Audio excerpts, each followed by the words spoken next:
Boa noite a todos. É sempre um prazer estar aqui reunido com vocês.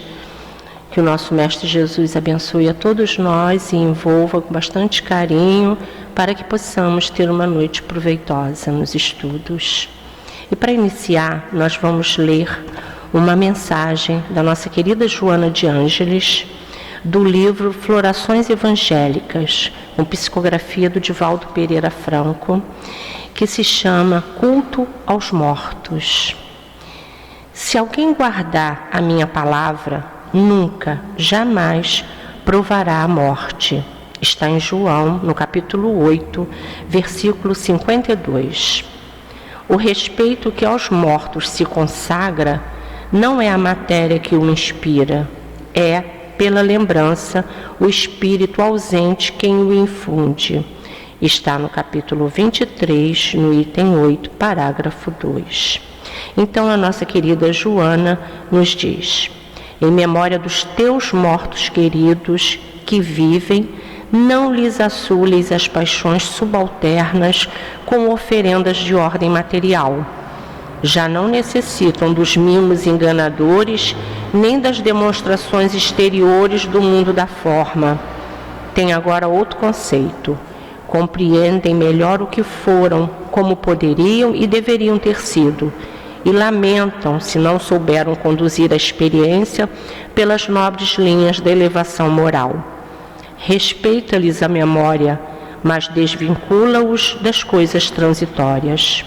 Ama-os e liberta-os das evocações dolorosas do vaso carnal. Ajuda, através da tua valiosa dádiva de amor, os que se demoram ao teu lado, experimentando aflições e desesperos.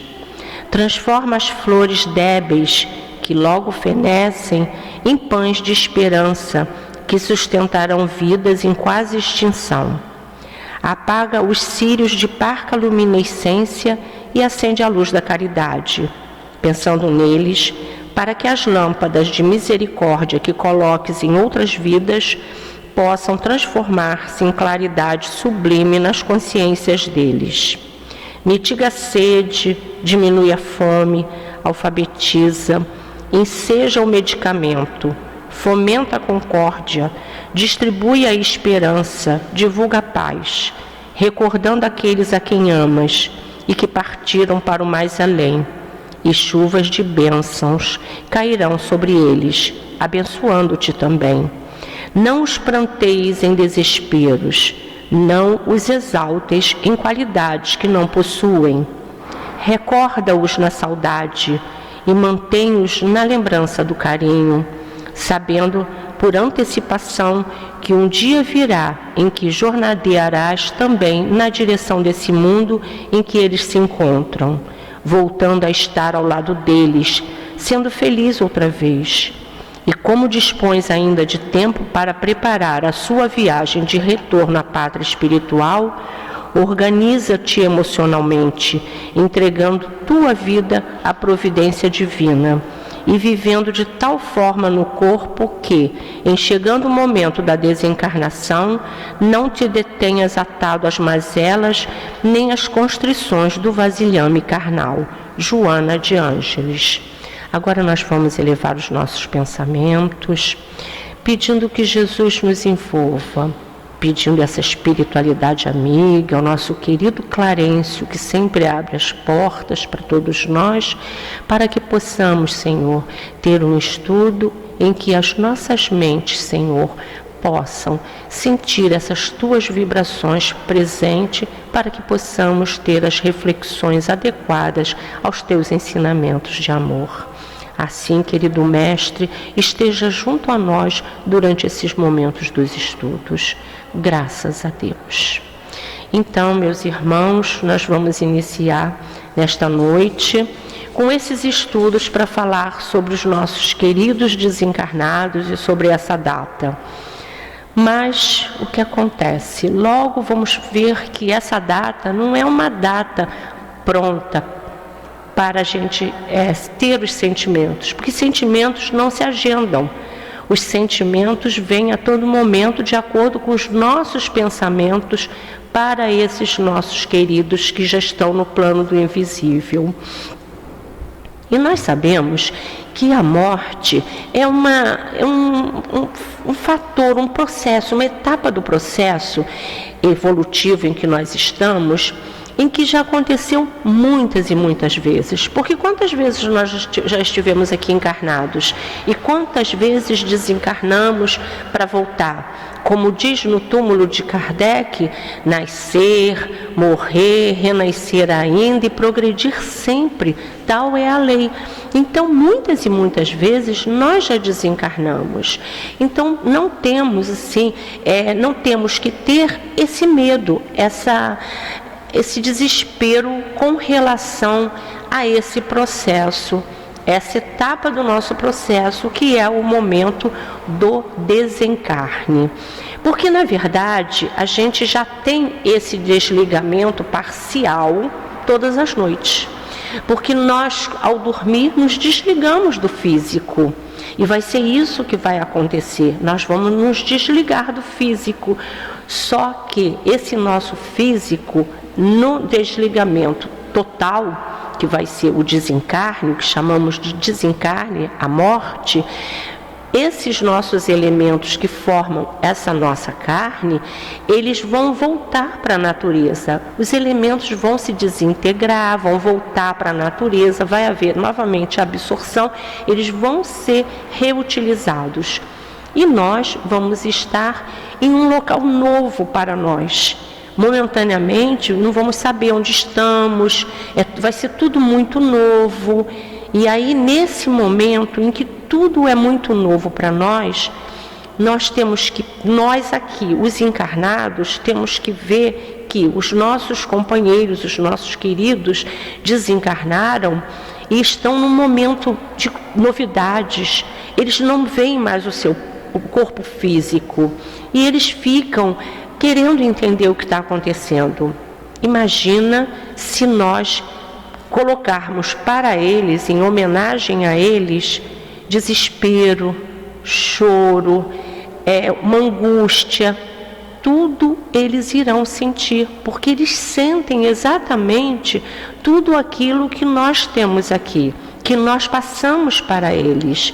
Então é muito importante que a gente compreenda isso, é muito importante que a gente desmistifique esse medo desse momento, porque o medo, ele realmente é necessário. Esse receio é tão necessário que no Céu e Inferno, Kardec traz para nós, na segunda parte, no capítulo 2, falando sobre esse temor. Ele diz assim: esse temor esse temor da morte, é um efeito da sabedoria da providência e uma consequência do instinto de conservação comum a todos os viventes. Ele é necessário enquanto não se está suficientemente esclarecido sobre as condições da vida futura, como contrapeso à tendência que, sem esse freio, nos levaria a deixar prematuramente a vida e a negligenciar o trabalho terreno que deve servir ao nosso próprio adiantamento. Assim é que, nos povos primitivos, o futuro é uma vaga intuição, mais tarde tornada simples esperança e, finalmente, uma certeza apenas atenuada por secreto apego à vida corporal. Então, a morte é um terror? Não, terror não. Esse receio é para que, como está dizendo aqui Kardec para nós, como os espíritos trouxeram para nós no Céu e Inferno, é apenas para que não haja o desencarne prematuro. Porque a morte, biologicamente, nós já falamos, vamos perder esse corpo, porque esse corpo realmente é perecível. Ele tem uma data de validade. Então, mas nós não. Nós somos espíritos, nós vamos continuar. Então não temos que ter esse medo. Esse medo, ele vai ser, esse momento, aliás, do desencarne, ele vai ser muito prejudicial para o espírito se esse espírito for, em sua vida agora atual, muito preso às coisas materiais. Porque o que acontece? Quando você fica muito preso às coisas materiais, você acaba criando elos, fica preso com aqueles elos. Então, no desencarne, você vai sentir falta daquelas situações, já não tem a compreensão, já tem o desespero de quem fica, a angústia de quem fica, e você ainda tem os apegos. Então, olha como que esse espírito vai ficar. Então, é muito importante que a gente compreenda que os nossos irmãos precisam desse momento para se libertar, esse momento de paz, de tranquilidade, que o nosso querido espírito Luiz Sérgio trouxe num livro chamado Na Hora do Adeus. Na Hora do Adeus, ele explica para nós o que acontece. É um livro muito interessante, porque ele explica exatamente o que acontece nas câmaras mortuárias, quando está se velando um corpo, aquela balbúrdia, aquele falatório, tudo isso angustia o espírito. O espírito está precisando de preces, porque são as preces que vão chegar para eles, porque eu não tinha falado que tudo que a gente aqui sente, eles também vão sentir por conta dessa nossa ligação vibratória. Então eles precisam de pensamentos bons, pensamentos elevados, de preces com orientações, para que a espiritualidade os possa ajudar e para que eles se libertem de tudo aquilo que os mantém presos aqui na carne, em função dessa prisão com a materialidade.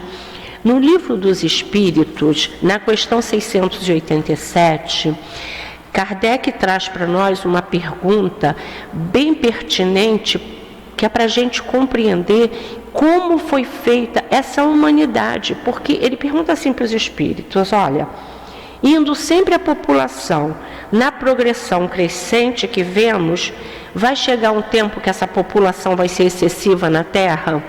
Porque olha o que ele pergunta. Ele pergunta se a gente vai nascendo, vai ter um dia que vai ficar excessivo o número de pessoas. E a resposta dos espíritos diz: não. Deus a isso provê e mantém sempre o equilíbrio. Ele coisa alguma inútil faz. O homem que apenas vê um canto do quadro da natureza não pode julgar da harmonia do conjunto. Então já está programado essa mudança. Nós vamos, voltamos, mas o espírito não vai morrer. O espírito é o mesmo. Então nós temos aqui a nossa oportunidade de crescimento. É isso que a gente tem que agradecer a Deus, é a isso que a gente tem que dar importância por estarmos encarnados, principalmente por termos contato com toda essa doutrina espírita que nesse momento nos traz essa certeza dessa continuidade da vida para nós, os espíritos. Nos dá essa certeza de que nós vamos retornar, mas que cada vez que a gente desencarna, reencarna, vamos cada vez nos melhorando, porque essa é a finalidade, esse é o objetivo de estarmos aqui. Então, nós temos que lembrar também que quando a gente fica com esse nosso egoísmo, e não tem outra palavra para definir nesse momento, com aquele nosso querido que está no pé próximo do desencarne, e ele está sofrendo, e a gente fazendo preces, querendo que ele melhore. Temos que deixar na mão de Deus. Deus é que realmente vai saber o momento exato daquele desenlace. Então nós vamos pedir para Deus, para que Deus dê força, ilumine, porque se for para ele sair daquela situação, com certeza as nossas preces vão estar também auxiliando. Isso chama-se maturidade espiritual. Nós temos que ter essa maturidade, essa compreensão de que nós não somos donos uns dos outros, nós não podemos fazer os outros sofrer, nem ficar pedindo, porque pedindo para ficarem ou para irem. Não podemos fazer esse tipo de pedido. Podemos pedir para que Deus nos auxilie, para termos força para auxiliá-los, para que a espiritualidade tenha força, dê aquela sustentação àquele espírito naquele momento. Então essa nossa compreensão, nós que ficamos aqui na Terra, é muito importante para eles, para que eles alcem voos, para que eles sigam em paz. E aí a gente tem que ter muito cuidado com relação às preces que nós fazemos para eles, preces que a gente às vezes faz por completa ignorância, por não conhecer mesmo do assunto, a gente pede. Nossa mãe desencarnou, a gente começa, minha mãe vem me ajudar aqui, minha mãe nós não sabemos como está aquele espírito naquela situação. Então nós temos que fazer prece para que eles tenham luz, sigam os caminhos. No momento que eles souberem que podem nos auxiliar, que eles estejam fortalecidos para tal, eles vão auxiliar a cada um de nós. Mas nós não temos o direito de ficar chamando, até porque a gente chama por conta dessa nossa união vibracional, por causa dessa nossa união também de afinidade aqui, do parentesco também, pelo pensamento nós chamamos esse nosso amigo que está no plano do invisível para perto de nós. E como que ele está? Então nós vamos com isso, se a gente continuar agindo da maneira que não deveria, chamando, chorando por ele e fazendo pedidos que eles não estão conseguindo ajudar, eles vão ficar extremamente também sentidos, porque querem ajudar e não conseguem, e vêm para perto de nós e ficam perto de nós. E aí essa nossa imaturidade vai dar trabalho para os nossos benfeitores espirituais. São eles que vão ficar perto de nós tentando segurar essa situação. Eu vou trazer um exemplo aqui de uma maturidade espiritual que é assim um esclarecimento, é um exemplo que esclarece bastante. Que eu conheci uma pessoa que desencarnou de uma determinada doença num mês em que 6 meses antes a sua irmã também tinha desencarnado da mesma doença. Então eu fui ao velório dessa segunda pessoa. Quando eu cheguei lá, estavam os pais muito idosos sentados na salinha, um do lado do outro. E eu, quando os vi, eu não sabia como fazer, porque eles tinham perdido uma filha 6 meses antes e estavam ali no velório da outra. Então, quando eu cheguei perto deles, eu me apresentei e falei, eu vim dar um abraço, não sabia como fazer, achava que eles iam se debulhar em lágrimas. E aí a mãezinha virou para mim e falou, pois é, nós estamos agora aqui na despedida da nossa segunda filha em 6 meses, que está retornando ao plano espiritual, nessa calma que eu estou relatando aqui.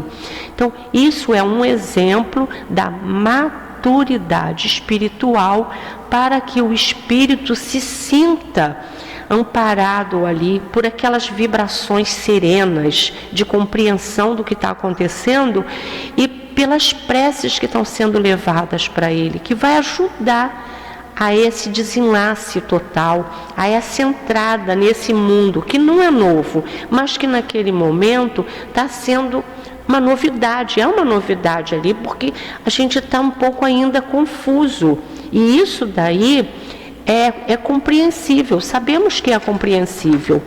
Então, só para lembrar para a gente, que a gente já falou aqui que o nosso sofrimento é o sofrimento deles também, Kardec também pergunta aos espíritos sobre isso. Ele pergunta na questão 936 assim, como é que as dores inconsoláveis dos que sobrevivem se refletem nos espíritos que as causam? E os espíritos falam para ele assim, o espírito é sensível à lembrança e às saudades dos que lhe eram caros na terra, mas uma dor incessante e desarrazoada o toca penosamente, porque nessa dor excessiva ele vê falta de fé, no futuro e de confiança em Deus, e por conseguinte, um obstáculo ao adiantamento dos que o choram e talvez a sua reunião com estes. O próprio espírito percebe que aquele tipo de conduta do encarnado está prejudicando para ele e está prejudicando ao encarnado também.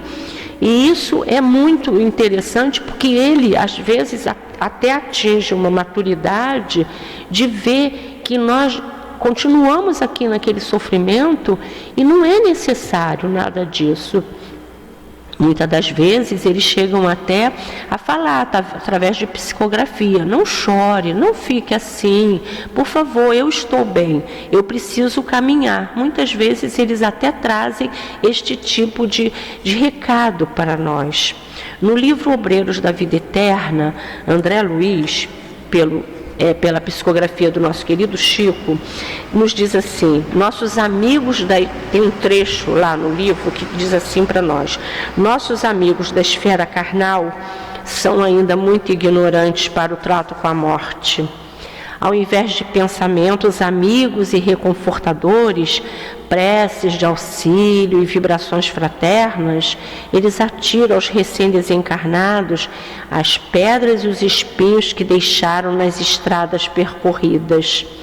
As câmaras mortuárias não devem ser pontos de referência à vida social, mas recintos consagrados à orientação e ao silêncio.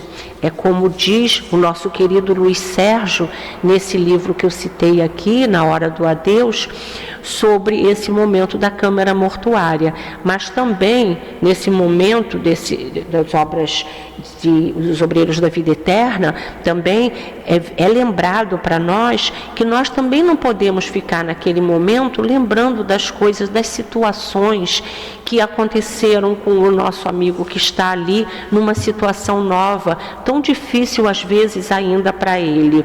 Então a gente precisa entender que eles estão em um momento novo e que nós precisamos deixá-los ir, mas compreendendo que eles são espírito, que eles estão no novo caminho, mas é um retorno à pátria. E Santo Agostinho, é interessante que Santo Agostinho traz para nós uma prece para esse momento do adeus temporário para os nossos irmãos. Santo Agostinho, traz uma prece que se chama A Morte, em que ele fala como se o desencarnado estivesse falando: a morte não é nada, eu somente passei para o outro lado do caminho. Eu sou eu, vocês são vocês. O que eu era para vocês, eu continuarei sendo. Me deem o nome que vocês sempre me deram. Falem comigo como vocês sempre fizeram. Vocês continuam vivendo no mundo das criaturas, mas eu agora vivo no mundo do Criador. Não utilizem um tom triste. Continuem a rir do que rimos juntos. Rezem, sorriam. Pensem em mim, mas orem por mim. Que o meu nome seja pronunciado como sempre foi, sem ênfase de nenhum tipo, sem nenhum traço de sombra ou tristeza. A vida significa tudo o que ela sempre significou. O fio não foi cortado. Por que eu estaria fora dos seus pensamentos, agora que eu estou fora das suas vistas? Eu não estou longe, eu apenas estou do outro lado do caminho. Você que ficou aí, siga em frente, porque a vida continua linda e bela, como sempre foi.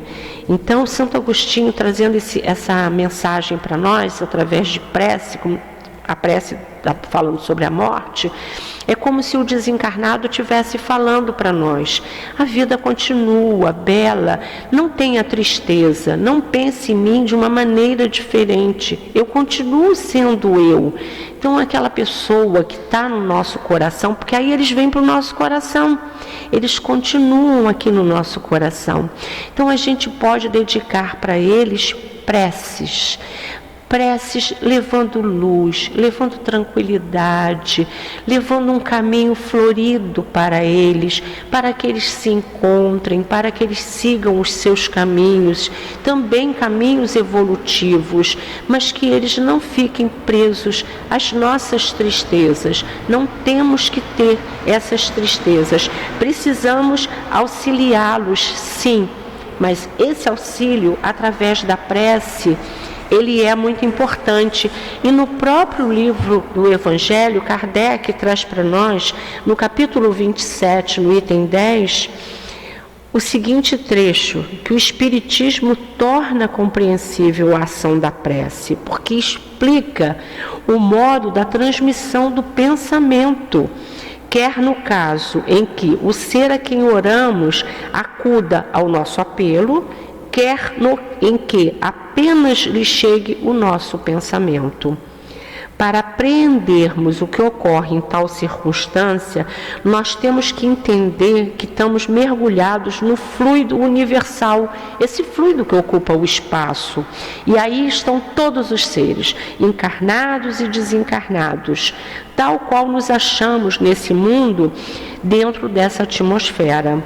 Esse fluido recebe da vontade uma impulsão.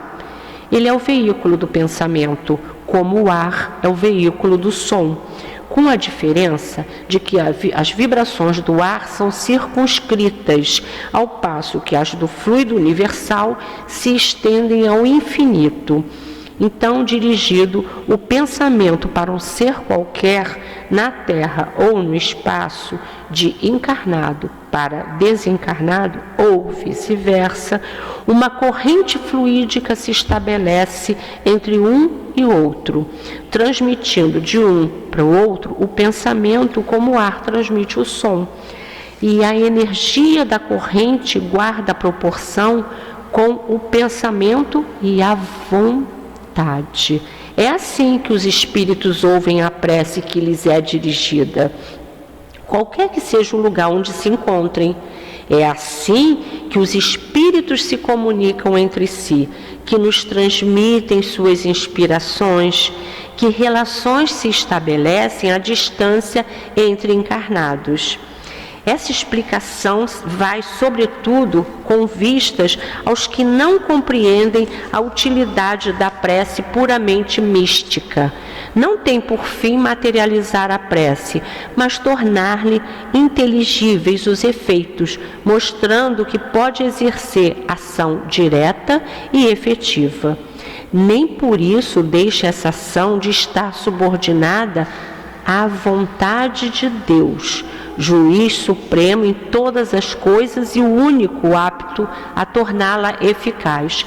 Aqui, os espíritos quiseram trazer, nesse item 10 do capítulo 27, a informação de como se processa esse nosso pensamento, como que vai levar essas mensagens, essas preces para o desencarnado. Então vai chegar até a eles toda essa nossa vontade de que eles fiquem bem, de que eles se libertem dessa parte material, caso eles estejam ainda necessitando dessa libertação, que muitas vezes, quando o espírito já vem durante a sua vida compreendendo o que é a morte, retirando dele esse terror desnecessário desse momento, compreendendo que ele está de retorno à vida espiritual, que é a sua verdadeira pátria, o espírito já vai com mais compreensão.